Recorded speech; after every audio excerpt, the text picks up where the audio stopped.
Hello everyone, Crystalfissure here. Welcome to a new part of Ratchet Clank Into the Nexus, or just Nexus. Joining me today is Mr. Johnny Natrium, Jella11. Someone figured it out. Yeah, we got it. We actually got it working. This is a dual com, whatever, for Ratchet Clank. And unfortunately, this is going to be a bit of a part where I'm pretty sure. Here it is. There's a cutscene coming up right now, so we'll watch that, and then we shall be back.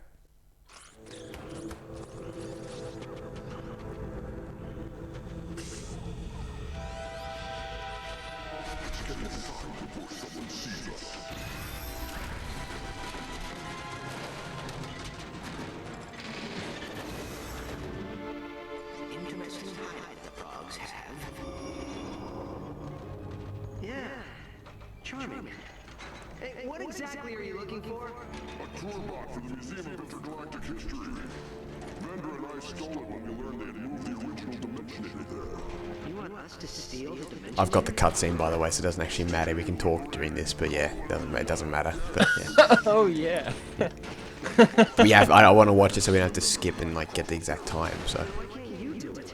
then I can discuss it. Yeah. I'm a lot of things, but nimbleness is one of them. You bring me the artifact, I fix it, and voila.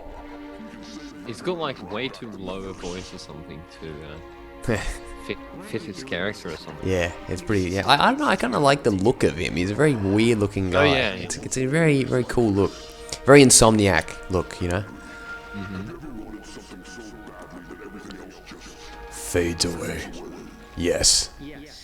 But if we Yeah. help you save her, Yes. What is he talking about there though? Have you ever wanted something so bad that everything else just fades away? Well, he's referring to wanting to save the Lombaxes. I haven't actually beaten Crack in time, but the whole thing with like Alistair Azimuth or whatever that guy that Lombax is, that like he does something pretty terrible in order to try and get the Lombaxes back, apparently.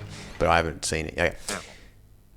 So there we go. We found Nefton's hideout. We did. That was pretty quick and easy. Now we can get to the well. I guess is this really the business end? I guess it is, but it's basically the collectathon part where we're going to try and get as much as possible on this planet as possible. So I might as well introduce Johnny to I might as well get him to introduce his experience with Ratchet and Clank. So that's a good kind of retrospective way of getting him to talk about Ratchet and Clank. So you're a fan, I gather. Yeah. I would say I am. I'm not sure how it would, tie into this exactly. I've played I've actually played every game up to this one. Really? But my memory is so full of holes that I'm like very bad at all the trivia. I can't really play a game twice either, except for Tools of Destruction, which in my opinion was That's a very good game. the high point of the whole series. And I did like play the oh, nice work. I did play the campaign again in like the special mode. I don't even remember what that was. Challenge mode, where you get all the gadgets. Where you get all the weapons again. With the multiplier and Bolt multiplier. Yeah. shit. Yep. Good stuff. Yeah, like that game luckily brings that back, which is good. Which we'll do like later on. I'll do like a separate. I will be doing challenge mode as I I've brought been up. I've been watching the this gadget earlier. container appears to be made of pure raritanium. I wonder what is hidden inside.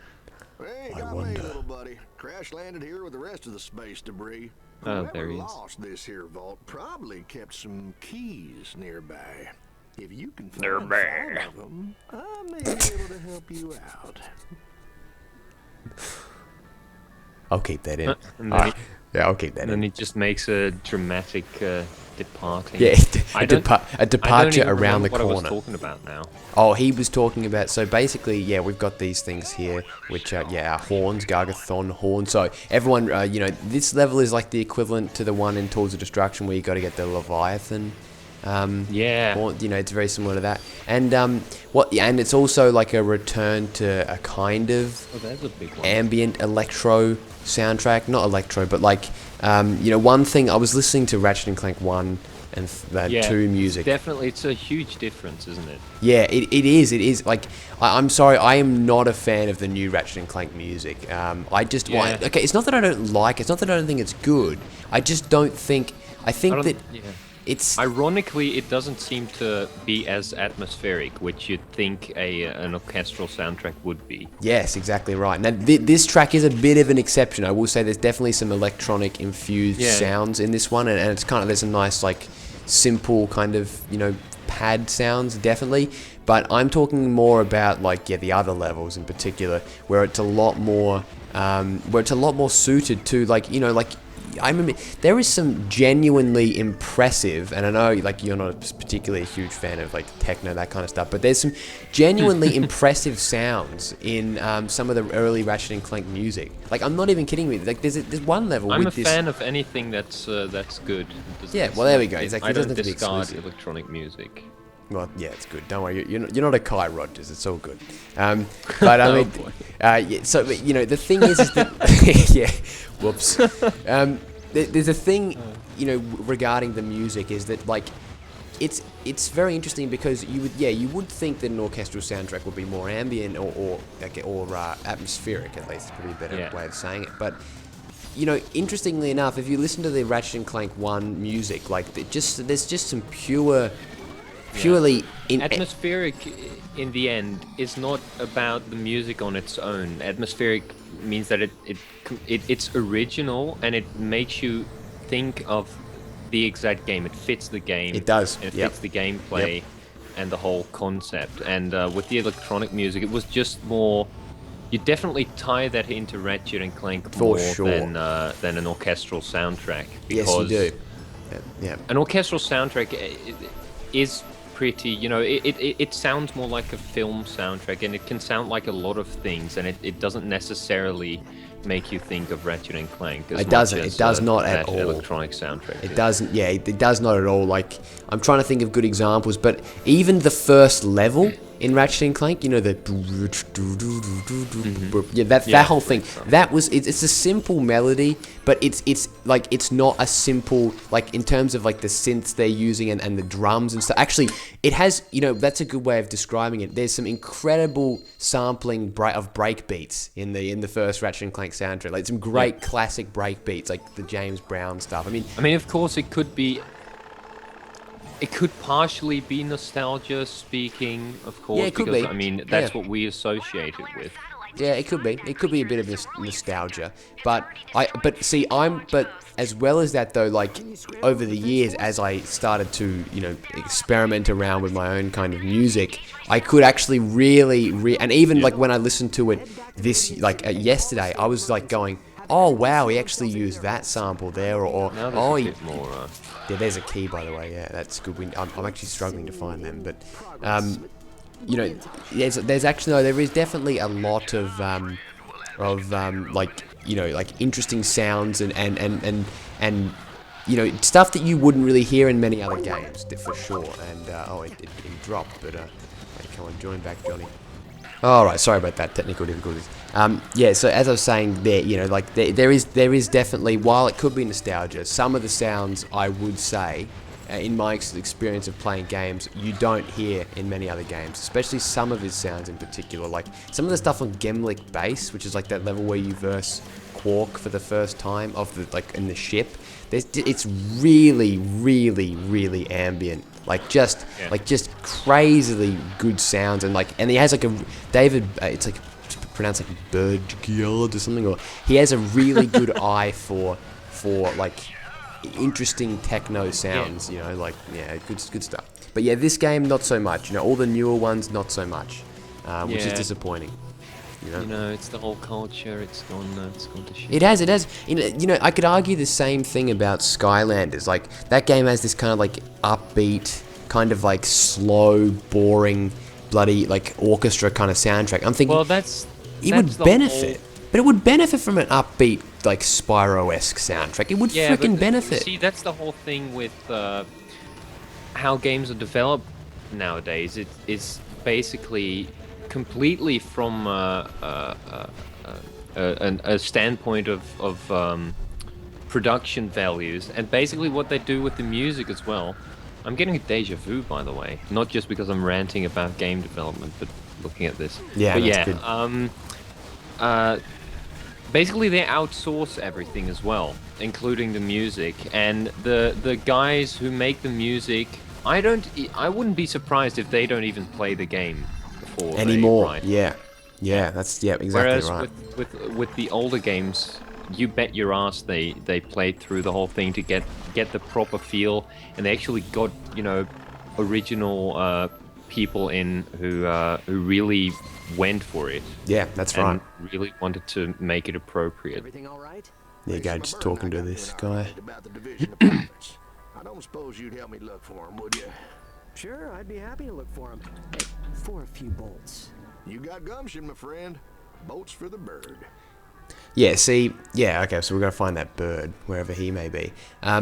But, you know, like, yeah, that's a good point. I mean, like, bringing up Spyro the Dragon, you know, when Stuart Copeland did, Spyro 1, like, I remember, you know, there's that famous PlayStation Underground interview where he's talking about it, and he's, like, playing the game, and he's like, you know, I really wanted to get a feel for the way that the game played and how I could work, and, you know, and you can tell, because no one could produce a track like Dark Passage without actually playing Dark Passage. You know what I mean? Like, it's not, like, not many people know Dark Passage, but, like, there definitely are examples in Spyro where you know for a fact that there's no way he could have not played the game. And it's same with Crash Bandicoot. Like, you couldn't have came up with Snow Go, you know, without playing Snow Go. You know what I mean? But like, with this planet, it's like, okay, insert kind of big land, collectathon. It's not bad. It's never been bad. It's just nowhere near as good as what it was. That's the way I look at it. It's professional, you know. It sounds manufactured, though. What the fuck is this? This guy, yeah, this is the Winterizer, but it's actually... I'm only doing it just so I can train it a bit more. And same with the Nether Blades as well. I can't help you at the moment, sorry. I literally can't help you, I'm recording. I'm recording something, so I am recording something, you fucking retard. Right now. Is this your brother? I was used as a medium of entertainment. Stupid shit. Sorry, I'll probably keep that in. Fisher Yeah. antics. Yeah. No, you can leave this in. Yeah. Alright. So as I was saying, you know, it's I mean, the music, you know, the manufactured sound, you know, I don't hate it. I just think about what they could have had, and then it disappoints me.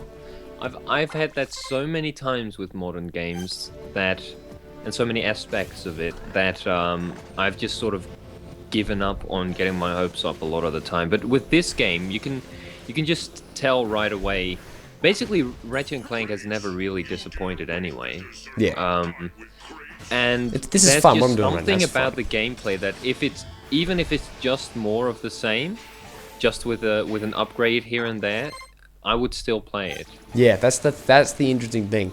That's how kind of that shows how strong Insomniac worked on the brand of Ratchet and Clank. Is that the fact they know that the formula doesn't really have to change much for them to still kind of impress you every time. Like you know, some of the really random weapons. You know, there's been very similar ones before, multiple times, but they do manage to put an interesting spin on it.